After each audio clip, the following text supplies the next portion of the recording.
தக்காளி ஜாம் செய்யறதுக்கு எடுத்த தக்காளி எல்லாத்தையும் இதை வாஷ் பண்ணிக்கிடுவோம். நல்லா வாஷ் பண்ண தக்காளியை ஒரு குக்கரில் மாற்றிக்கிடுவோம். மூடி போட்டு ஒரு 2 விசில் வர்றது வரைக்கும் ஓப்பன் பண்ணி பார்ப்போம். தக்காளியெல்லாம் நல்லா வெந்துடுச்சு. பார்த்தீங்கன்னா ஆறுனதுக்கப்புறமா எடுத்து எல்லாத்தையும் ஒரு பவுலில் மாற்றிக்கிடுவோம்.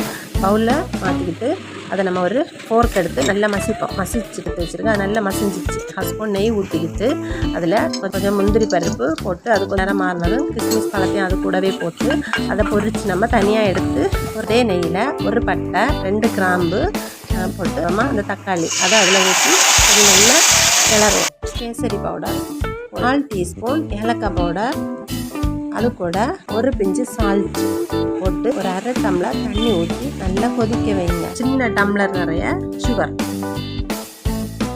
நம்ம கிளறிட்டே இருக்கணும். கிளறி நம்ம அந்த அல்வா பதத்துக்கு அது வரணும். வந்ததுக்கப்புறமா நம்ம பொரிச்சு வச்சுருக்கிற அந்த முந்திரி பருப்பையும் கிஸ்மிஸ் பழத்தையும் தட்டி இறக்கணும்.